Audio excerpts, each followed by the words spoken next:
What up, everybody? I'm Julian, and today we got a big discussion to talk about. But first, does this button down make me look like a drug dealer? Because off the rip, I am not a drug dealer. In fact, I would suck at being a drug dealer because I would literally just take all my drugs. Anyways, forget about that. What matters is we got to get right into this right now, right today. And the subject of today, shut up, chair. You're being way too squeaky for this.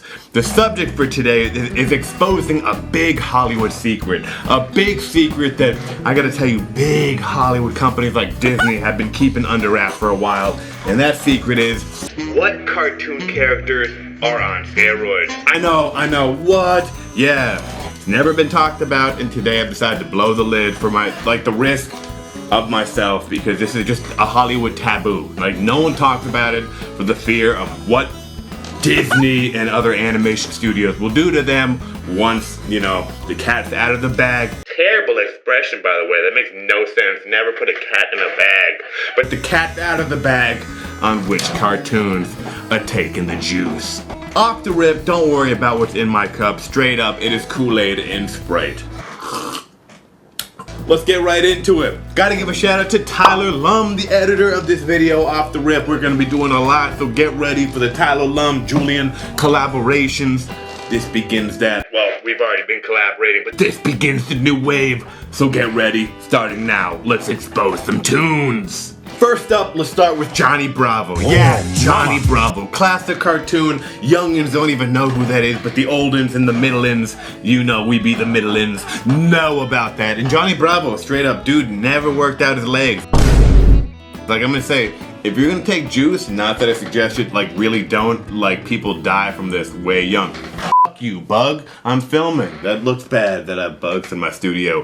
Anyways, Johnny Bravo took steroids. You can see, shut up, chair. Johnny Bravo, huge dude because of the steroids. I don't know what happened to him. I don't know if he can still afford the steroids. Dude fell off. Straight up, Johnny Bravo, you fell off. Not a hater, just stating the facts. You fell off, dog. Dude was on steroids. Look at his arms. Did arm day every day. I love bicep day. We all love bicep day. Dog, work out your legs. It's not that he has no calves. He had literally no legs. But hey, good upper body from the steroids. Johnny Bravo, you've been outed. Moving on to the next cartoon, Dragon Ball Z. Gotta say, I love the show. Dragon Ball Z, I love y'all. Yo, we're a great show. I grew up on y'all. And ever since I saw you, I'm like, man, I wish I had big muscles like you Green Goblin Piccolo. But it's yo, not all of us can look like a green pickle with muscles. When I was 35, I learned that the hard way, and it's challenging, because I'm 32, so I still have not learned that lesson yet. None of us are gonna look like Piccolo. Shame! But anyways, Piccolo, big muscular dude. I gotta say straight up, every male on Dragon Ball Z is on roids. Sorry y'all, sorry. The show looks good aesthetically. Even the more obese looking dudes, they're on roids. They're just on those sumo roids, where it's they have big bellies, but they're muscular. They are literally like cannonballs. Dude, the roids getting tossed around on Dragon Ball Z, I think, was equivalent to the cocaine getting tossed around in the Blues Brothers and on every film in the 80s. Yo, was it mandatory to be on roids if you were gonna be in Dragon Ball Z? Probably. Next up, SpongeBob. So I gotta tell you, I'm a big fan. I love the sponge, I love the star. Pause, not the inappropriate star. I meant the Patrick star. And I just think it's a great show. I think it's awesome. I will say SpongeBob Patrick, you guys have a lot of children's fans, but the few times you do go on cycles, which some of you know, there's been a muscular Sponge and a muscular Patrick. They look good. Their life expectancy went down drastically. That's too much like a lot of Hollywood. It's SpongeBob and Patrick literally get big for a role, just for the movie, just to promote it, then they're back on. Not literally, no offense, not trying to be rude, but look at SpongeBob. Dude, when he's on roids, huge sponge, no one's gonna mess with him, no one's gonna use him to clean up any mess, right? But then when he's not on cycle,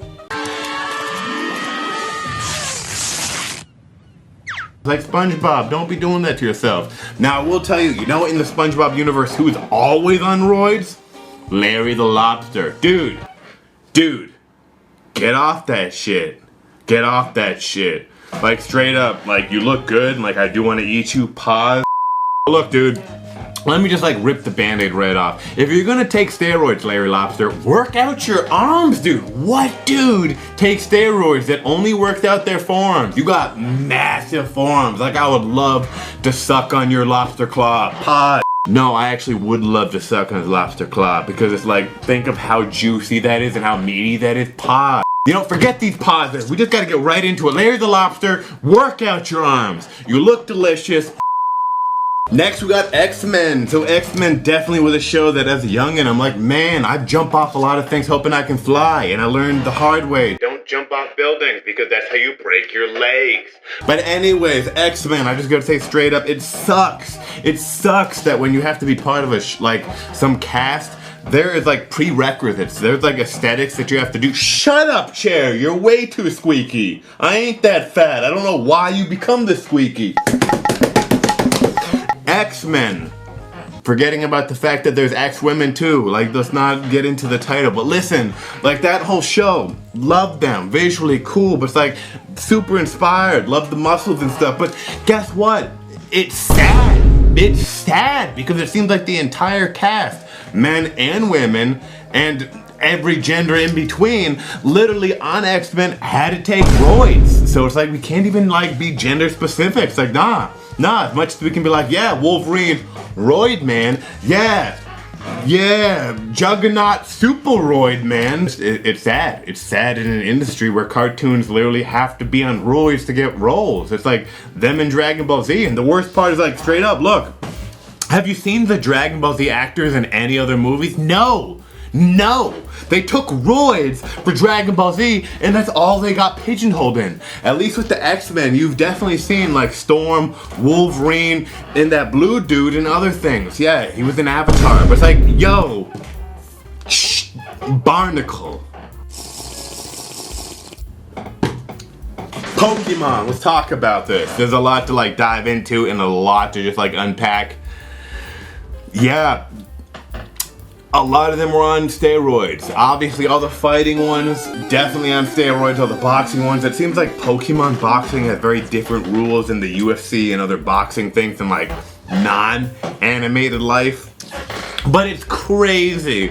Like, I'm just curious, like in the Pokemon world, are you not cool enough? It's like, if your name's Hitman Champ, do you really need to like take steroids to look a certain way? Because yo, if you have 4 arms, who cares how big your muscles are, right? Literally, like actually, factually. Shut up! I'm literally doing a video. Shut up! There are the cartoons that I'm aware of on roids. Did I miss any cartoons on steroids? Comment them below, let me know, and I'll do a follow-up. And I'll like shout you out because you're awesome. But like literally, don't take steroids, especially if you're a cartoon. You ain't gonna get more roles after your like initial gig cartoons. So get off that shit before it costs you your life. Julian coming at you. Make sure you like and subscribe if you ain't a ding-a-ling. And if you are a ding-a-ling, still like and subscribe just to prove that you're not a ding-dong. But if you are a ding-dong, just like and subscribe to prove that you're not a dong-dong. Because no one likes a dong-dong. Chair! Shut up! Shut up!